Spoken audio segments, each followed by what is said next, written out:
It's a beautiful day in Fort Lauderdale. Javier Manjarres with the Shark Tank. With us today is Roger Stone, veteran political strategist and analyst. Roger, thanks for coming. Javier, great to be with you again. Question for you, Roger. First, it's a little pop quiz. Here we are in East Fort Lauderdale, and we're at the Capitol Grille. What famous Fort Lauderdale attorney, who happens to be indicted at the time, called this his favorite watering hole? Well, first of all, I think this is Rusting land. We're at the Capitol Grille, the favorite watering hole of accused, but not indicted, accused Ponzi schemer and Fort Lauderdale lawyer Scott Rothstein, who, ironically, I first met in this very restaurant with Charlie Crist. The first time I met Governor Crist and Scott Rothstein was right here, over martinis, over a little steak dinner. And I was very impressed with Charlie, and I agreed to help his campaign for governor. Just yesterday, Governor Charlie Crist, he reiterated his confidence in the GOP boss, Jim Greer. What's your take on that? This raises serious questions about Charlie Crist's judgment and his ability to be a U.S. Senator or governor. No one's judgment could be that bad. Jim Greer is a buffoon. He's a national embarrassment on the Republican National Committee. He's a joke among the other Republican state chairmen. I know most of them personally. He's plunged the state party allegedly $4 million into debt. I read a great piece yesterday about his abuse of his personal assistant, who he excoriated for bringing coffee in a styrofoam cup instead of his Miami Dolphins mug. This is a guy who's out of control.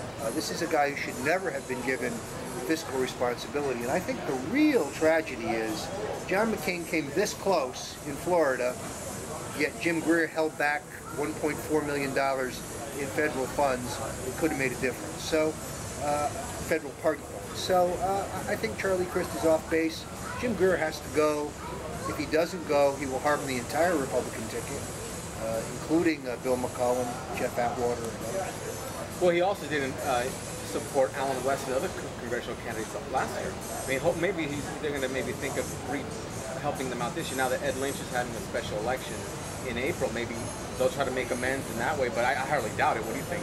Well, look, I'm heartened by the fact that Alan Bentz, the former speaker, has control of the federal account now and has control of the coordinated monies to make sure that we can actually try to get Republicans elected. Look, the Republican Party cannot be for the aggrandizement of one person.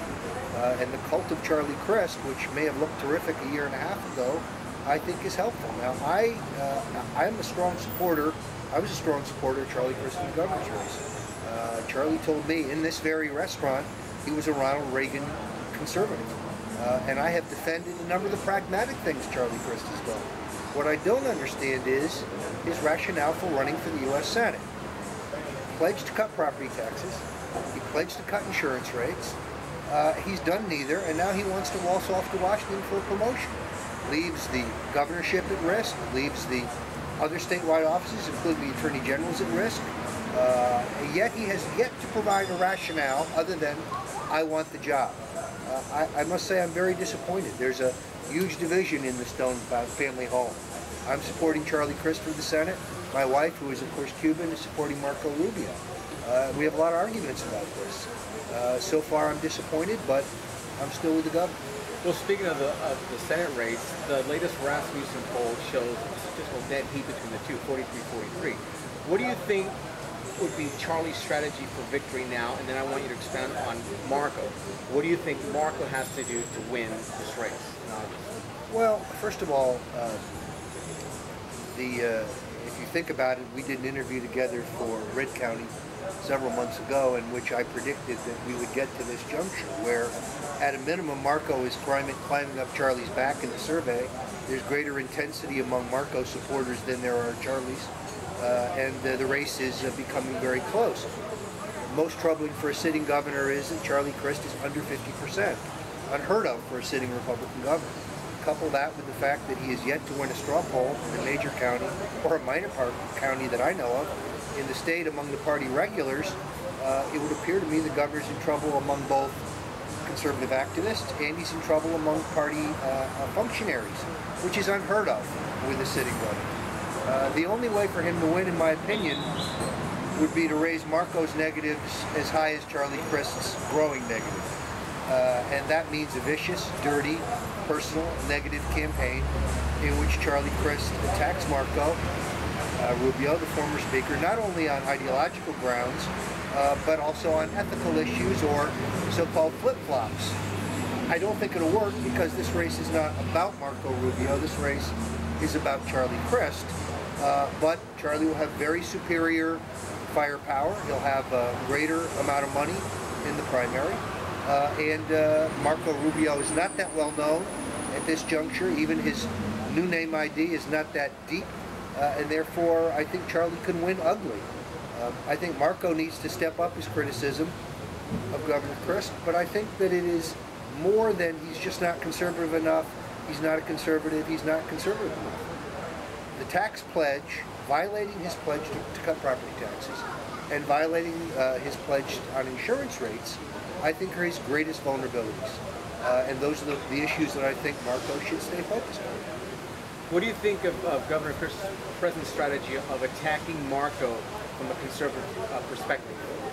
He doesn't have a conservative perspective back, but he's attacking from that angle. Well, to a certain extent it can work because Governor Crist has superior name ID, and you still have a very large number of Republicans who are not following the race that closely and who identify Charlie Crist as the conservative that he was in the governor's race. And Marco's name ID is not very deep. So I do think it can have some effectiveness. I do think the only way Crist can win is to raise Marco's negatives as high or higher than his, and the governor will have enough money to do that. This race is not over. Anyone who thinks they know who the nominee is wrong. I expect it to be very close, but the difference between the last time you and I spoke and this interview is Marco has moved to a point where he is clearly competitive. We also don't know how his fundraising is doing, but I think he needs $3 to $4 million net dollars for television for the 5 largest markets and to communicate with the base of primary voters. And he is not going to have enough money to both attack and defend. He's going to have enough money under that budget to do one thing, promote Marco Rubio and contrast him with Charlie Crist. It's a very tough trick on limited money. So this race is far from over, but it is now a competitive race. What do you think of the job current Senator George Lemieux has done in the Senate? Well, I know you're a big fan of him. Well, I am distressed that the first thing he did when he got to Washington was open a political action committee. Now he talks about challenging Senator Nelson in 2012. That's not the way to start a bipartisan problem-solving relationship. I'd like Senator Lemieux to focus on the issues that face us in Washington and not to spend his time positioning himself for a future race or promoting fundraising for Charlie Crist for the U.S. Senate. I just think the jury is still out on Senator Lemieux. I just wish he would focus less on politics and more on the state's problems. Let me ask you a question. We spoke last time about the issues with the Seminoles. Do you want to speak about that? Well, I guess my real point here is that the governor's race in Florida between Alex Sink and Bill McCollum, and I'm supporting Bill McCollum, who is a good conservative, but neither one of these campaigns is setting the world on fire. There's not enough no-dos in the state of Florida to keep everybody awake for this race.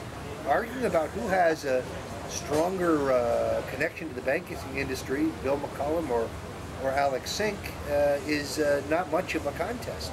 I mean, I do know this, and I think since we're sitting in Rothstein's favorite watering hole, it's important to know this.